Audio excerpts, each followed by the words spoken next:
Shalom everyone, we are continuing our limud of Sefer Yeshayahu. We are now up to Perek Mem Ches. Remember that starting from Perek Mem to Samach Vav, that's 27 prakim.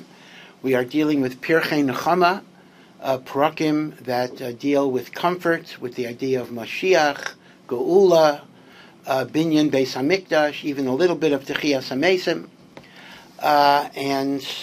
If you go back to the share that I gave when we did Perek Mem, you will see that I did discuss why is this said over and over and over again, why is there so much repetition, and part of it is that it's the nature of Nechama, that when we suffer Chorban and devastation, we need to be reassured again and again and again. It is not merely a matter of the moach, the mind. It is a matter of having the Nechama be nichnas into the lev. Now, as I've said throughout the whole book of Yeshayahu, sometimes it is not clear what events the Navi is referring to. Sometimes he is referring to messianic events. Other times he is referring to immediate events, such as the Hatzalah from Sancheriv. Other times it's intermediate future events, such as Nebuchadnezzar being conquered by Koresh. So we'll try to explain it as we go through it. Memches, Perek Memches Pasuk Aleph reads, Shimu Zais Beis Yaakov Hanikraim B'Shem Yisrael. Listen to my words, house of Yaakov, who are called by the name of Yisrael. And then it says, Umimei Yehuda Yatso, and those who came forth from the waters of Yehuda. So the way Rashi explains it here, the Navi is now giving a nevuah not to the 10 tribes that have already been exiled, but to the 2 tribes that remained of Malchus Yehuda, and they will be the tribes who will experience the Chorban Beis HaMikdash by Nebuchadnezzar. One is Shevet Binyamin, and they are called the house of Yaakov. They come from Yaakov. But they are called Yisrael because they are not from the tribe of Yehuda. In other words, Yehuda is called Shevet Yehuda. That was such a chush of a tribe, the tribe of Malchus, that the very country, the very land of the southern kingdom, was called Eretz Yehuda. In fact, the word Jew comes from Judah, from Yehuda. But Binyamin was called B'Shem Yisrael. So the Navi is addressing Shevet Binyamin and Shevet Yehuda. And this is a general musar about hypocrisy. They are nishba'im b'shem Hashem of Elokei Yisrael yaskiru. They swear in the name of God, and they constantly mention the God of Israel. So they act from, they're religious. Lo b'emet, but they don't do it with sincerity. V'lo b'tzedakah, and they don't do it with righteousness, charity, and compassion. So this is a musar, meaning to say, he is speaking to the generations after Chizkiyahu's miraculous Hatzlacha, before Nebuchadnezzar will destroy the Mikdash. Ki me'ir HaKadosh nikro. They are called as being part of the holy city. They live in Yerushalayim. V'al Elokei Yisrael nismachu, and they lean upon Hashem. They say Hashem is going to help them. Hashem Tzavakai Shemo. He is the God of hosts, the God of the Teva, the God who controls everything.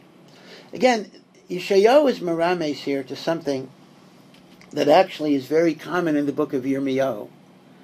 The Yidden of Yehuda and Binyamin, after the victory of Sancheriv, against Sancheriv, they thought they were invincible.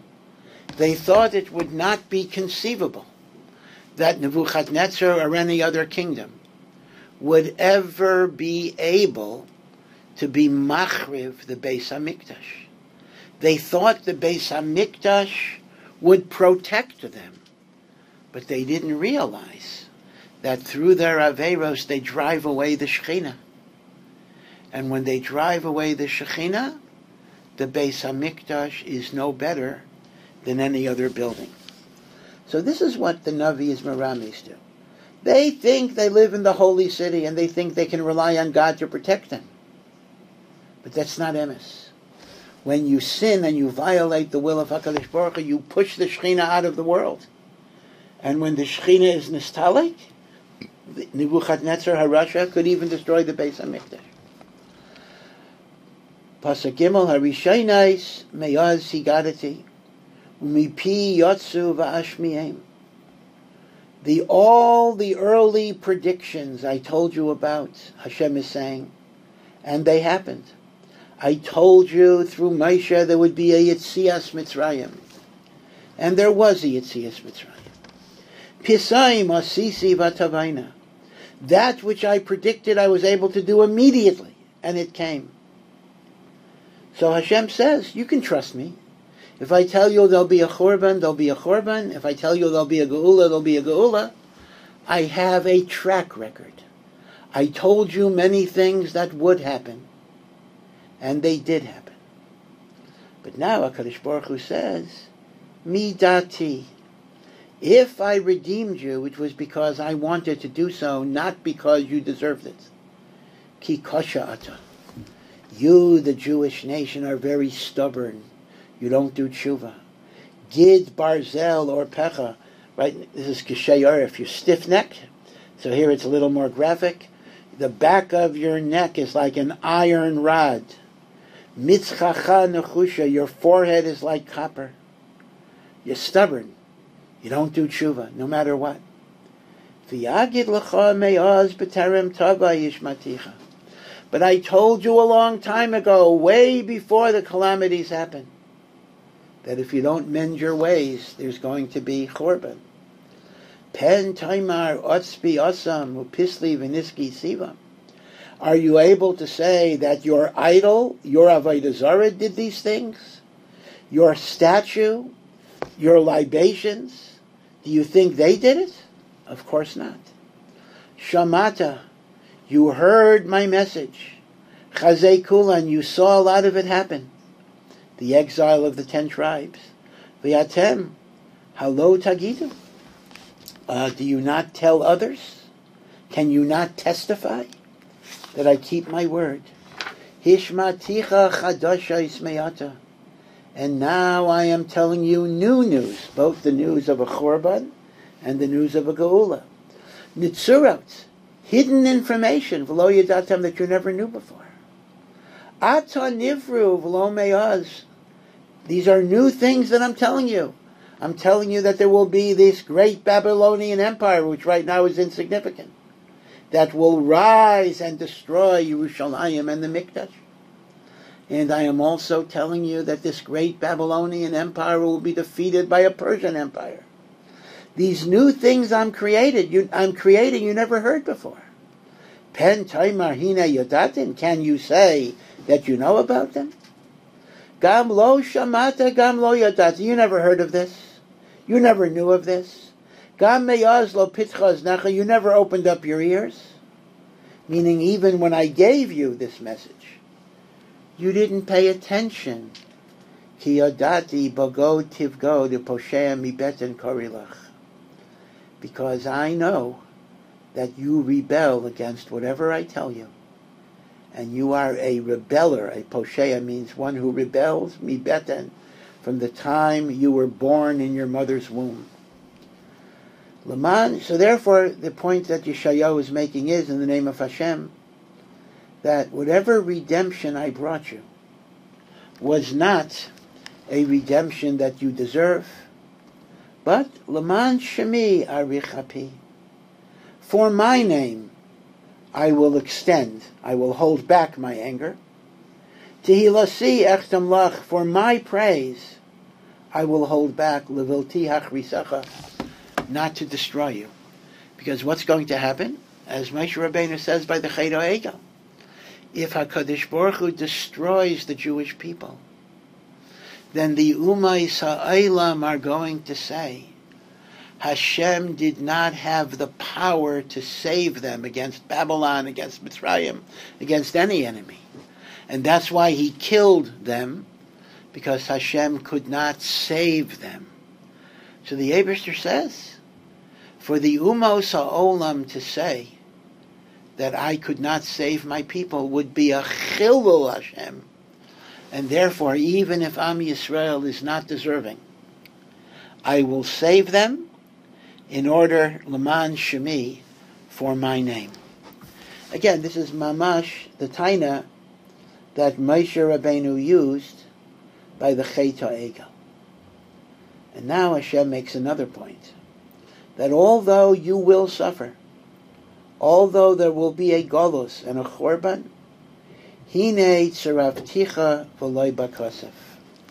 It is like being in the iron furnace. You will be smelted, right? You take metal ore that's filled with dirt and impurities, and through the fire of the heat, all the impurities are burnt away, so you're left with precious gold or silver. HaKadosh Baruch Hu says, all of the sorrows, the adversities, are to refine you, to make you better, to take away your impurities, to be machaper on your averas, to bring out qualities of courage and endurance that you otherwise would not have. And that's why even the Golus is part of the Geula, part of the Nechama. Say Rafticha, I am refining you. V'lo bakosef. There's no silver here, but I'm doing the same thing as refining the silver. B'charticha, I chose you. B'kor ani, in the furnace of affliction. Lamani esa. But all of this ultimately is not because you deserve it, but it is for my sake. Ki eich yechal, how can my name be mechulal, be desecrated? Chuvaydi liacher loyetein, how can I give my honor and my glory to some other nation, some other idol? So there are a number of different ideas here, and the Navi does not really rank them, or the Navi does not integrate them explicitly. There is the idea of Chilul Hashem, that even if we're not worthy, like we say in Avinu Malkeinu, Chanenu v'yanenu ki ein banu masam, asay imanu tzedakah v'chesed v'haishienu, asay lemancha im lo lemanenu. But then we have the idea that adversity is not stam a punishment, but adversity is like an iron furnace, a fiery furnace that burns away pigamim. So this is a teichacha, this is a musar to the Yidden of Shevet Binyamin and Shevet Yehuda, who externally behave with frumkeit, but in reality are not really serving Hashem, that there will be a chorban, but the chorban will bring them to tshuva. Now we go weiter. Shema Elai Yaakov Yisrael Makayrai. Listen to me, Yaakov, that's the downtrodden part of the nation, and Yisrael, that I called by name, because remember, HaKadosh Baruch, the Malach told Yaakov, your name will be Yisrael, but the actual one who named Yaakov was actually HaKadosh Baruch. Anihu, I am the only God. Ani Rishon, I existed before anything existed. Af ani acharein, and I will exist after everything has ceased to exist. Af yadi yasta eretz, it is my hand that created the earth. V'mini tipcha shamayim, and it is my right hand, my strength, that established the heavens. I made earth and I made heaven. Kore ani aleim yamdu yachtav, and it is my decree that puts heaven and earth together. I've done all of this. You have to trust in me, because I made heaven and earth. Hi kapsu kulchem ushama'u. All of you, speaking to the Yidden, Yehuda and Binyamin, gather together and listen. Mi bahem higid es ela. Who was able to foresee what I'm telling you now? Hashem ahevo ya'aseh chepso b'bavel. So now, this is once again referring to Kairos. Now remember, this is 100 years before Nebuchadnezzar even comes, and we're already talking about what's going to happen with Koresh. He who Hashem loves, previously named as Koresh, Yaseh Chepso B'Bavel, So chepso is a little ambiguous. It either means he will carry out Hashem's will against the Babylonians, or Yasa chepso, Koresh will do what he wants against Bavel.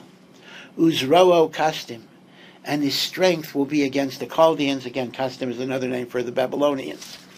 Ani dibarti avkarasiv, I have called him. Now again, Heviosef, I am bringing him to Yerushalayim.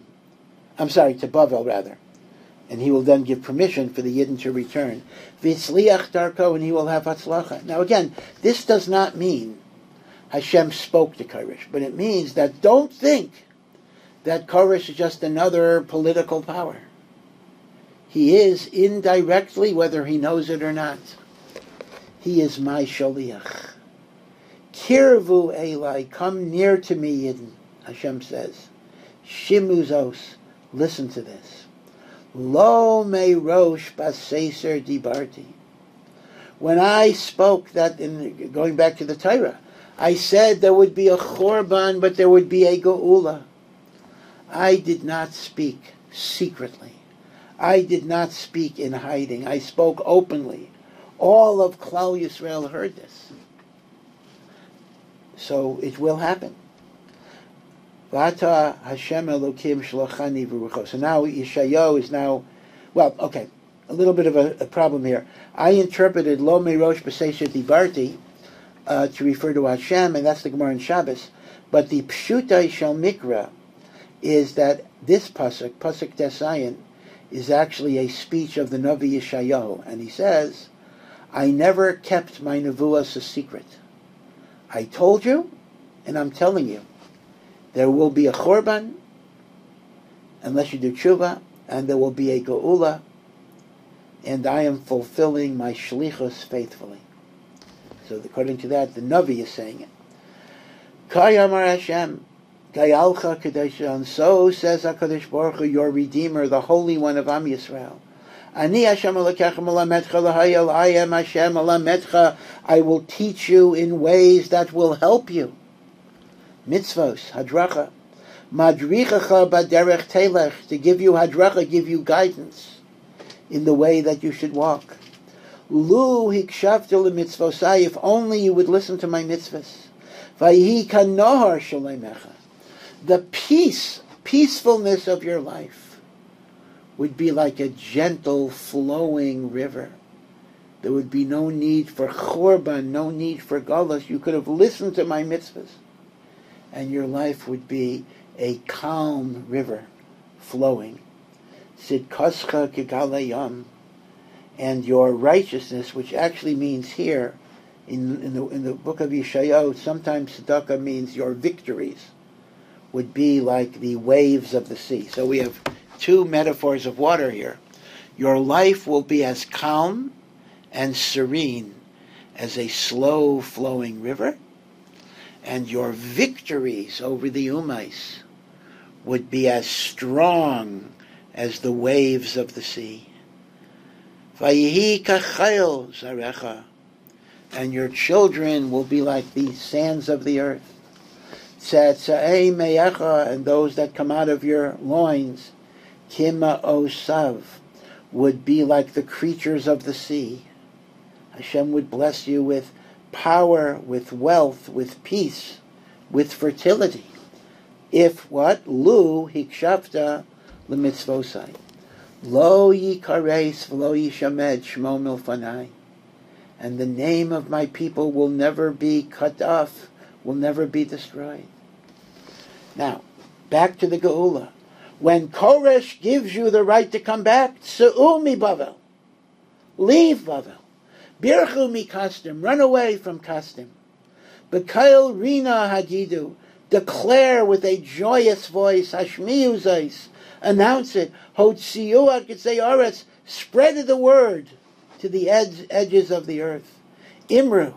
Declare. Goal Hashem Avda Yaakov. Hashem has redeemed his servant Yaakov. V'lo samu, and they were not thirsty. Becharavos holicham, as he led them through the desert. Mayim mitzur hizil lamo, he brought forth water from the rock. Vayifkat sur, and the rock was split. v'yazuvu mayim. So again, it's recounting that leave Bavel the same way that when you left Mitzrayim there was no thirst, there was water. Hashem took care of you. The same will be true here. Now again, this is a very, very big theme, that Koresh was supposed to kind of inaugurate the Messianic era as well. But only 42,000 Yidden responded to the call of Koresh. And this was between 10% at the most and 1%. And because of that, the Bayis Sheni, which should have been the Bayis that would never be destroyed, only lasted for 420 years. And throughout the period of the Bayis Sheni, we were ruled by foreign domination, except for 100 years where we had Malchus Chashmonai. And Malchus Chashmonai is also not considered to be a real Malchus. It's a Hellenistic Malchus. So we were first ruled by Persia, and then Greece, then the Chashmonaim, and then Edom, Rome. And all of this is because we didn't listen to the Tzu'u mi Bavel, Baruchu mi Kastim, Birchu mi Kastim, B'kail Rina Hagidim. And the parak ends, Ein Shalom, Amar Hashem l'Rishayim. There is no peace for the wicked. And Rashi says, I will give Klal Yisrael all of these brachas. And the great and powerful Nebuchadnezzar, or his descendants, Nebuchadnezzar died before Koresh came along, but the great and powerful Babylonian Empire, filled with rishus, will not have shalom. Ein shalom, Amar Hashem, la Rishayim.